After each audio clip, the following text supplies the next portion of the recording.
Welcome to this week's episode of Lagnapod. Gathered around the rectangular round table this week, we have ... Ashley Trice. Scott Johnson. Brady Petrie. Kyle Hamrick. Tommy Hicks. Ashley Trice, distracted here with her phone. Probably still getting all that nappy stuff together. We'll talk about that in a minute, though, right? But it's up and going here. It's exciting times. But even more exciting times, maybe the mayoral election.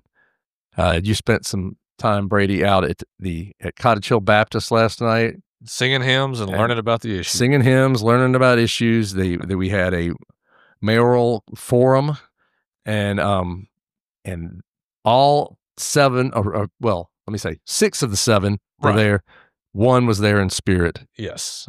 in video. Right. So, what'd you see? What happened? It was interesting. I didn't really come away with anything, that I didn't initially know going into it. That's easy for me to say. I've been covering the candidates since this whole thing began. Right.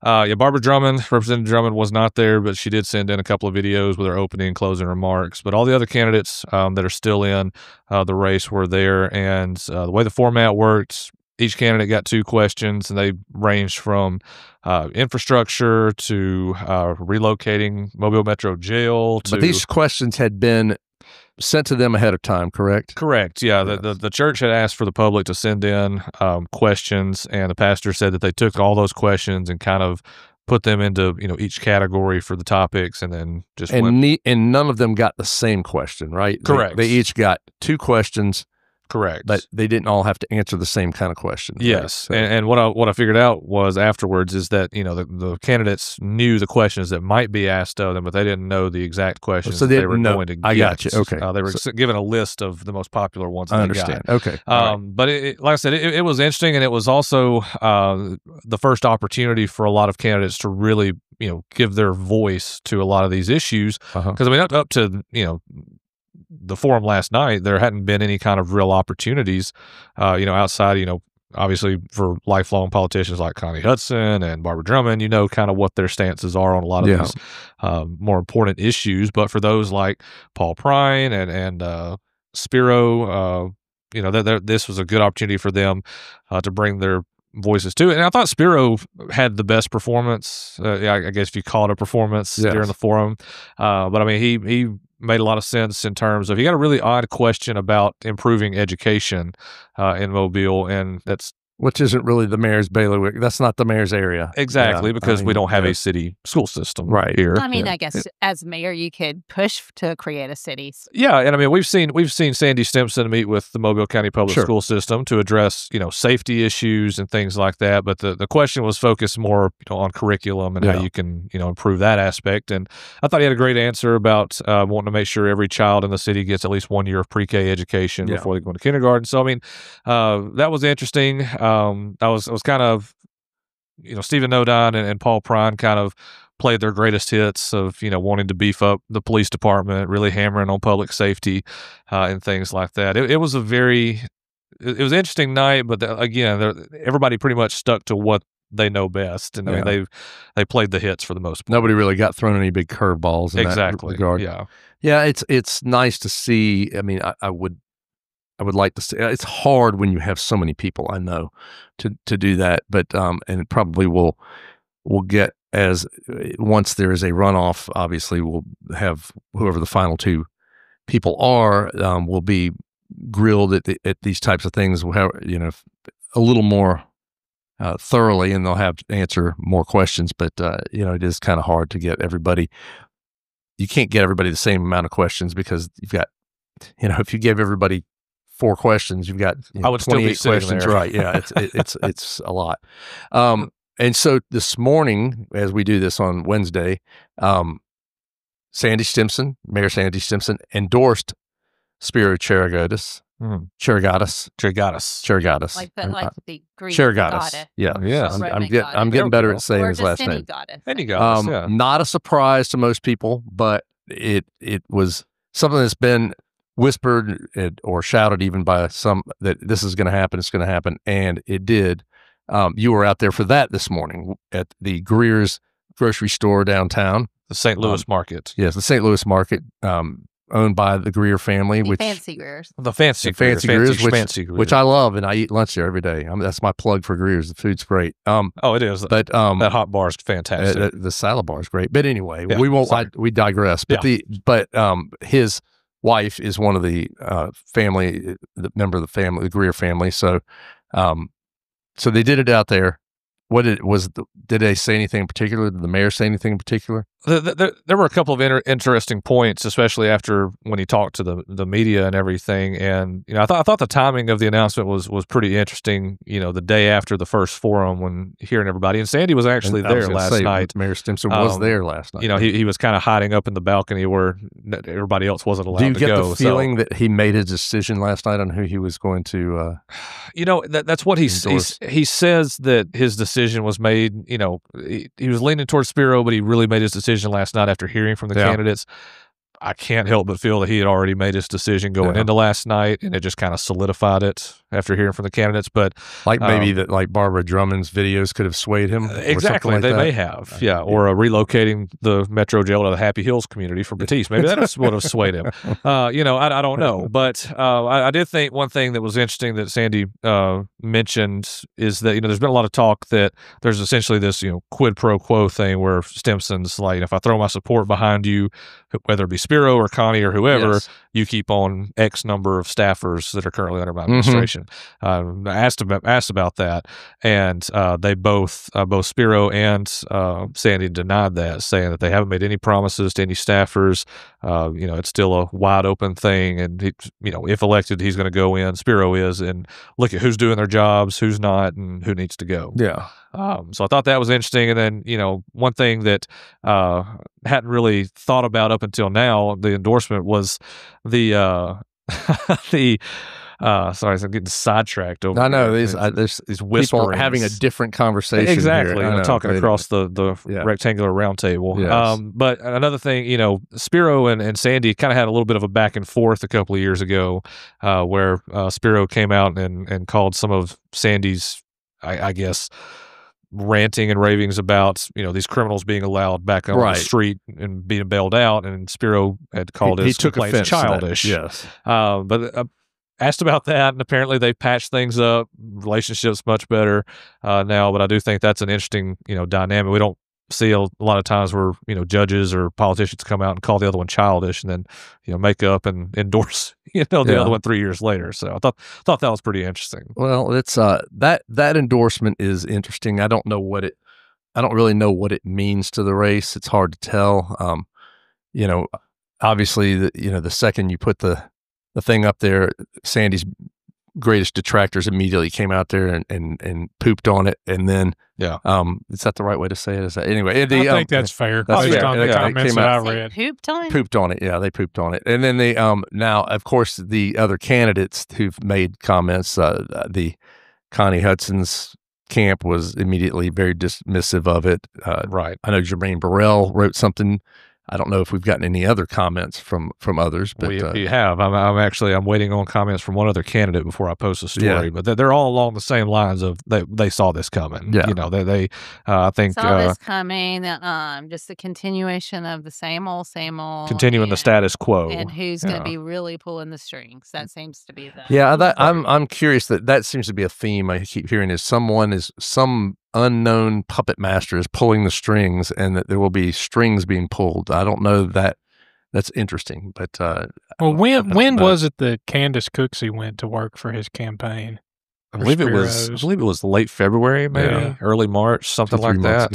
Candace Cooksey has led a couple of Sandy's election and was working for the city and took a leave of absence to go. Which that to me was obviously one of the bigger signals that probably he was going to get an endorsement, if there was going to be an endorsement, that there's definitely some synergy there. But right, I mean, anybody you talk to in the city knows how big of a role that Candace played, in helping out Sandy with his administration and everything else. So the fact that he was willing to let her go and be a part of that campaign, kind of like you, that was the first sign that I was like, all right, well, kind of tell where this is going. The thing, the whole, somebody is a puppet master and going to be behind the scenes pulling the strings. I tend to think, well, I don't know how you really control that once somebody has the mayor's job.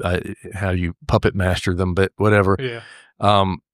Anyway, well, in the comments that I've gotten so far from the other candidates, Lawrence Batiste was the only one who didn't really go out of his way to criticize the endorsement. Yeah. Paul Prine said something along the lines of he doesn't come from country club money, and but Paul doesn't.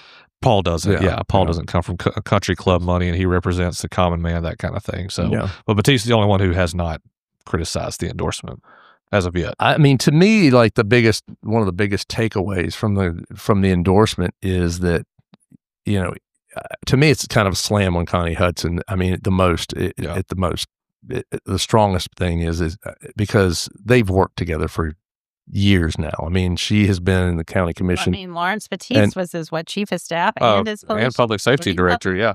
Yeah, but I mean, he's not.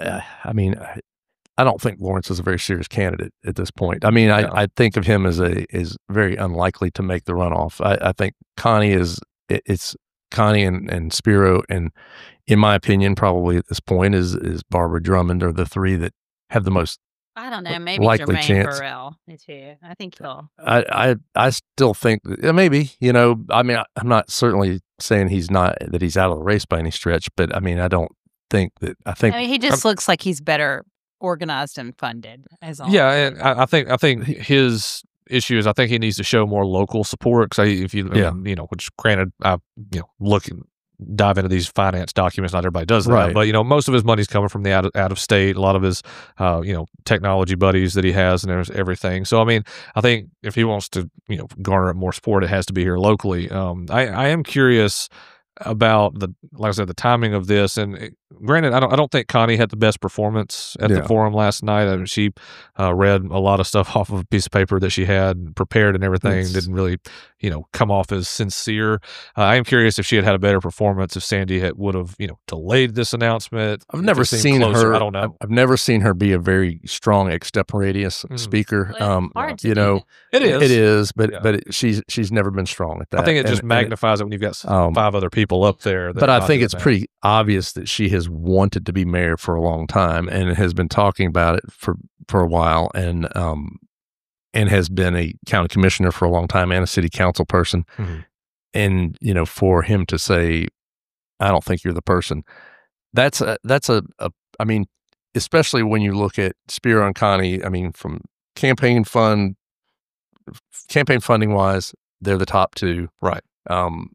They seem to be going for that slot, if there's a slot, and I think that's something we talk about is, just the elephant in the room is in this city. I mean, the vote is racially split most of the time. And I mean, it is very much, there's a black candidate and a white candidate generally. And when I look at it, I have a hard time thinking about how, from a mathematical standpoint, I think there's a lot of concept or people keep talking about, well, there may be Spiro and Connie running against each other in the runoff. I think it's going to be a hard thing to say because, again, when you break it down, if the vote's somewhat 50-50 black and white, then there's 4 people running on the white side and right, somebody's getting left out on the black side, and and there's going to be it's going to not require a tremendous amount for somebody to get into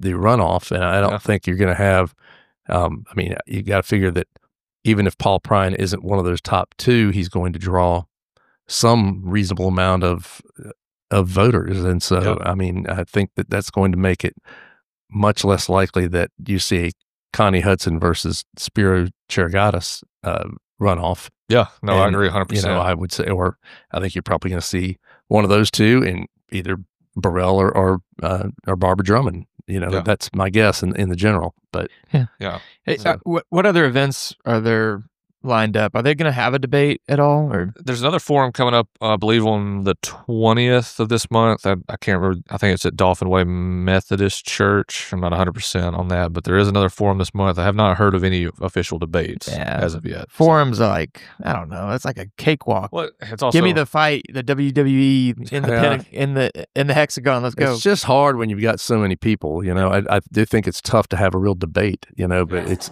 question, and then they would take up the entire time.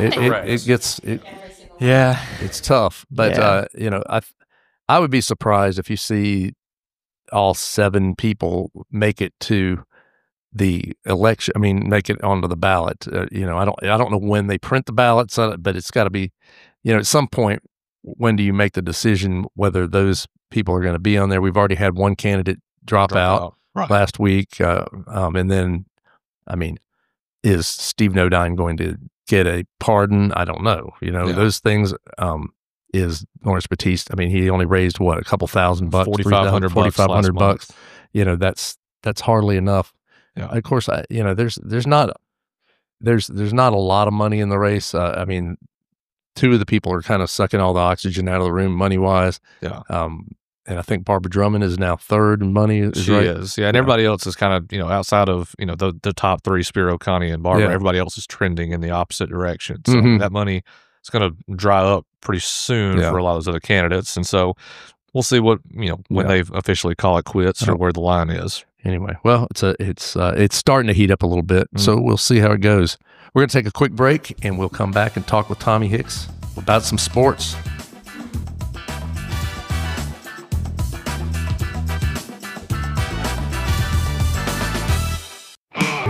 Down in our Alabama town, Lanyard Daily is on the beat.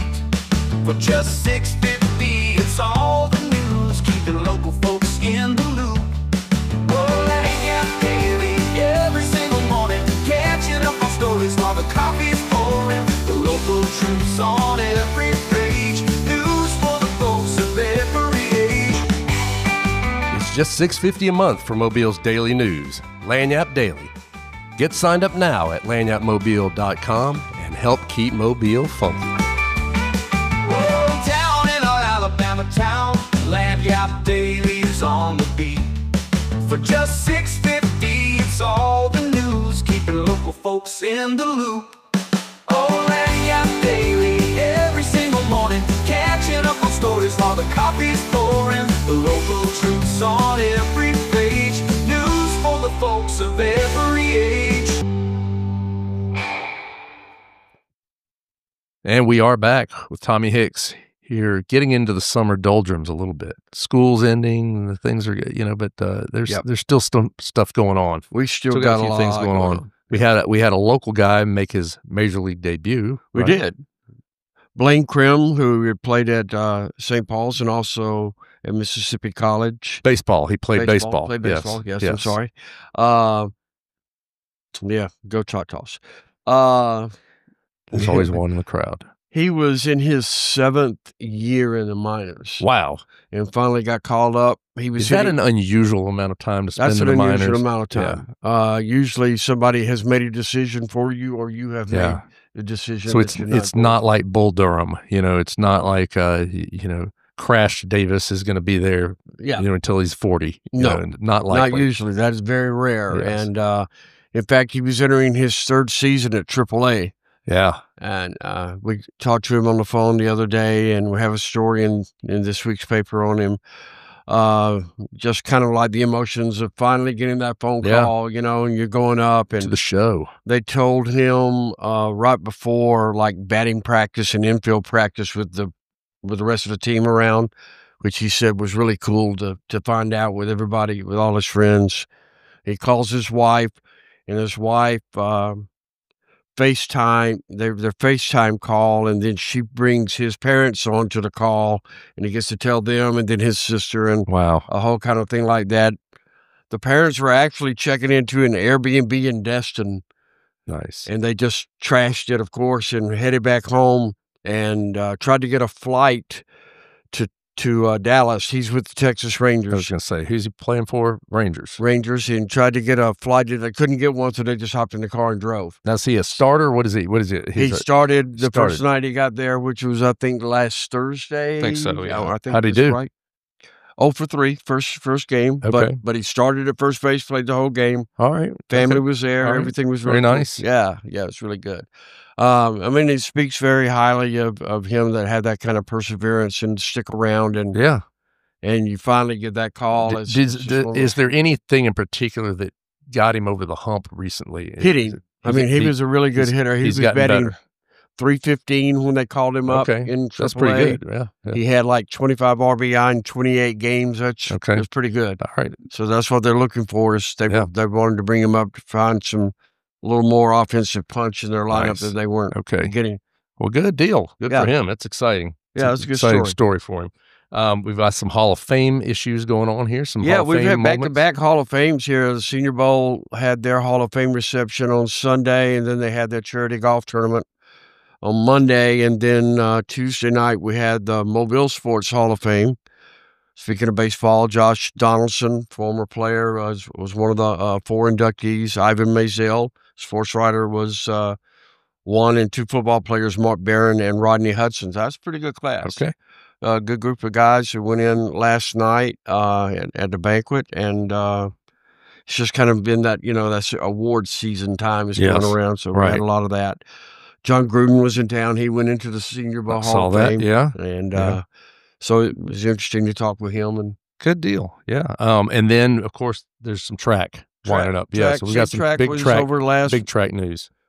Janie Ford at St. Paul's has been unbelievable. She won 4 events in outdoor. She won 3 in indoor. This is the state championships? State championships. Yes. So she's a state champion in 4 different events in the outdoor and 3 different, I think 3, maybe 4 in the indoor. She has 20 state championships to her name. She's a senior. She's signed with Vanderbilt. That's all? Just 20? It just seems like it should be more. Yeah, that's crazy. She's a 2-time heptathlon champion for the state, where she broke the record for most points in the heptathlon both years. Wow. So maybe this year she only won 7 of the 8 events last year. Yeah. 6 of the 7, however the ridiculous. number comes out. Yeah. Was first place in all but 1. So maybe she can get that other one this year. Maybe so. Well, that's great. You think she may have a future? I think so. I think we could see her in the Olympics, maybe in the heptathlon or something like that. That would be super cool. Really good. Yeah. Really good. I'd love to see that. All right, man. Well, that's great. Thanks for coming by here, the old rectangular round table, and telling us a little bit about sports. We're going to take a quick break, and we'll come back and talk a little more about some nappy action.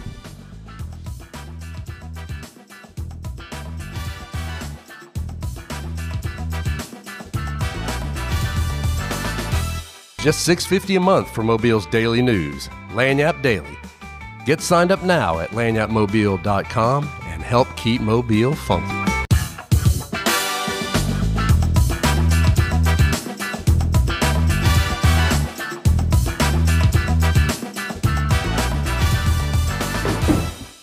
And we are back, and it is back.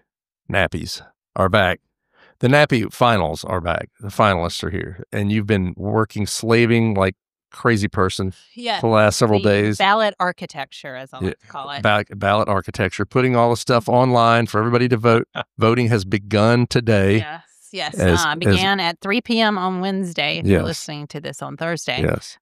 So hopefully all the bugs are out Yes. by now. All the last minute, can you add LLC to my business name? And all of that has been all fixed. the people's misspelled names or things like that have happened because, as it is put in, people put it in themselves. I mean, there's people put it in themselves. They're nominated, and we folks do go in and vet them. But I mean, it's 3,000 finalists. Yes. And then when we just make sure they are alive.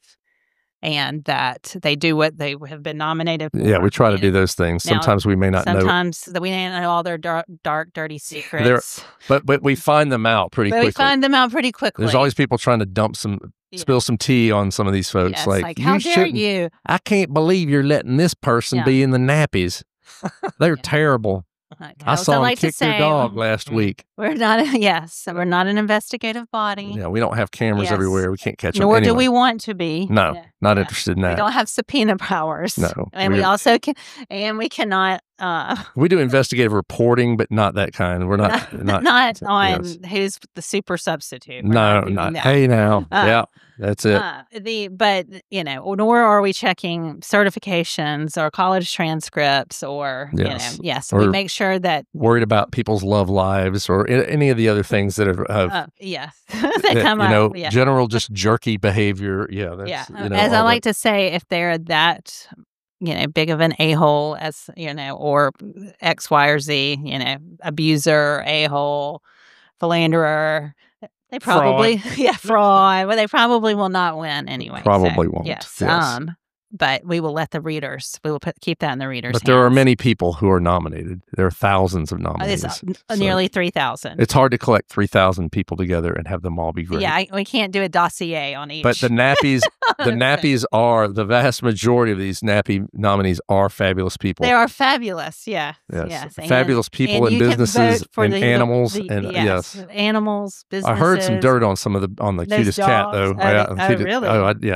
I'll talk to you later about it. Oh, goodness. Yeah, there's some real catnip addiction issues. I bet I know which one it is. You can tell. One that's wearing you can tell in the photo. That's the one in the glasses. Yeah. Bloodshot eyes. Yeah, that's the one. Yeah. Yeah. Yeah. It's the telltale sign. Yeah. Well, I believe that. But you can vote for all of your favorites from now through June 1st at midnight, once per day per category at votenappies.com. Boy, that was smooth. I like that. And we're looking forward to a great competition this year. Lots of new categories. Tell folks the theme if they're not paying attention or haven't been paying Nappies in Paradise. Yeah. So it's a little nod to Jimmy Buffett and all kinds of tropical things. So it's going to be fun. And we're going to try to be tropical at the Nappies this year. Yes, it's a tropical Nappies. Yeah, so maybe we'll all be wearing Hawaiian shirts and things like that. I'm going to wear tropical cocktail. Okay, okay. Yeah. Tropical. Troptail. Yeah. I like it. Anyway, all right. So that's all I got nappy wise. But there's some celebrity news out of Mobile. It's not always that. Yeah, we don't usually get this, Jay-Z especially this level of celeb. This is like A-list celebrity. This isn't like It's like not like a nappy. This isn't like a Mobile celebrity like what's his name, the Save Up guy, Killer Bees. Yeah, I mean that's our usual level, but we got Jay-Z has filed a lawsuit here in town, right, Scott? Yeah, if you remember when all the Sean Diddy Combs stuff was coming out in September, if you're not familiar.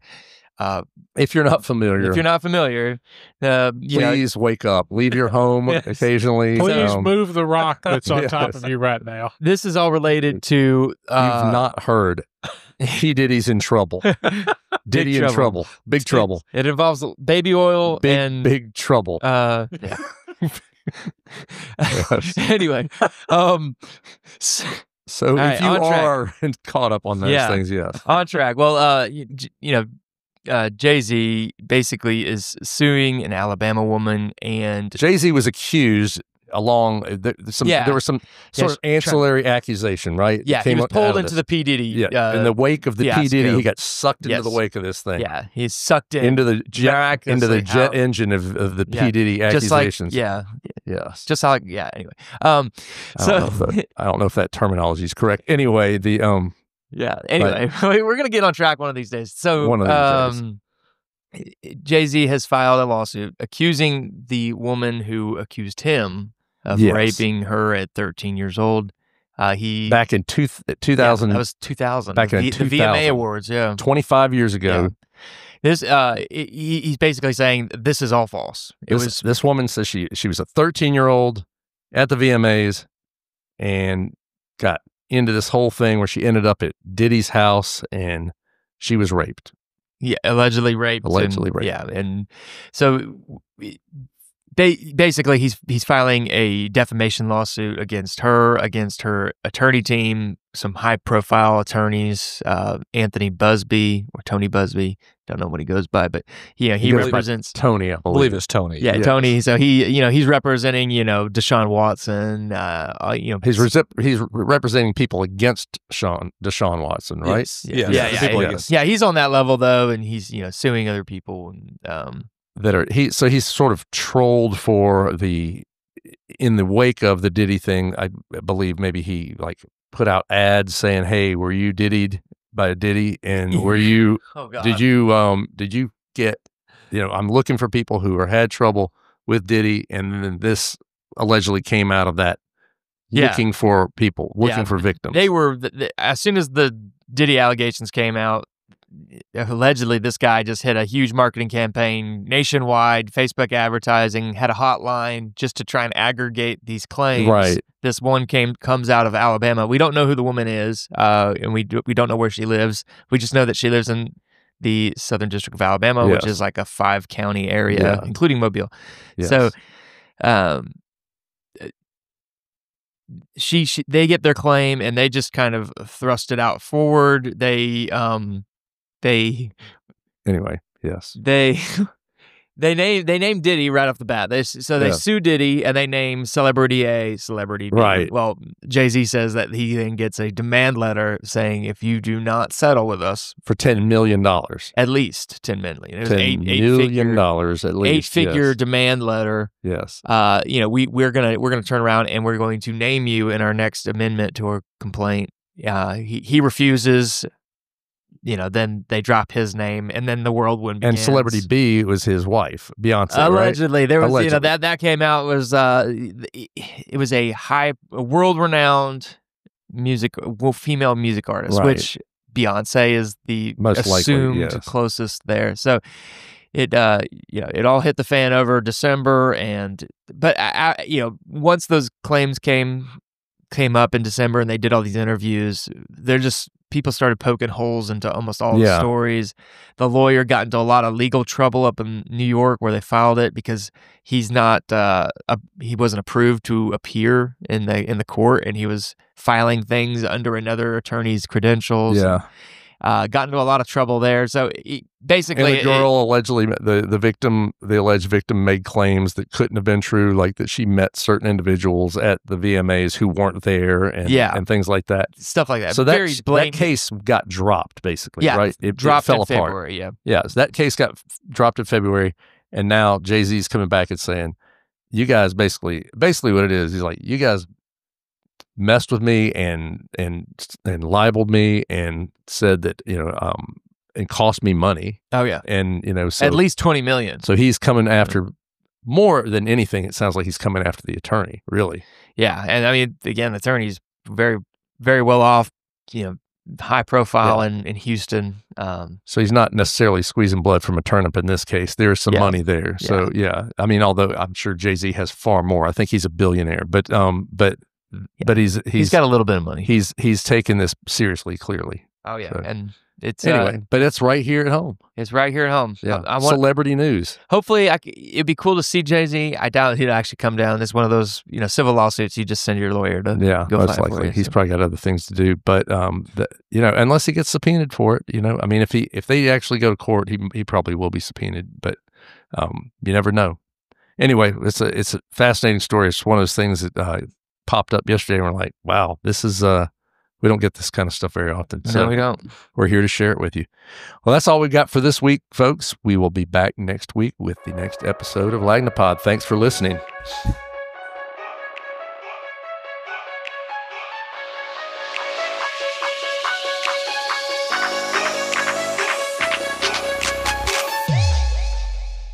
The Lagnapod is a Something Extra publishing production. Executive producers are Rob Holbert and Ashley Trice. Music is by Some Pulse Sounds and Electro Animals. Only subscribers like you have access to this podcast. Tell your friends they can sign up at my.lanyapmobile.com. For advertising opportunities, please call 251-450-4466.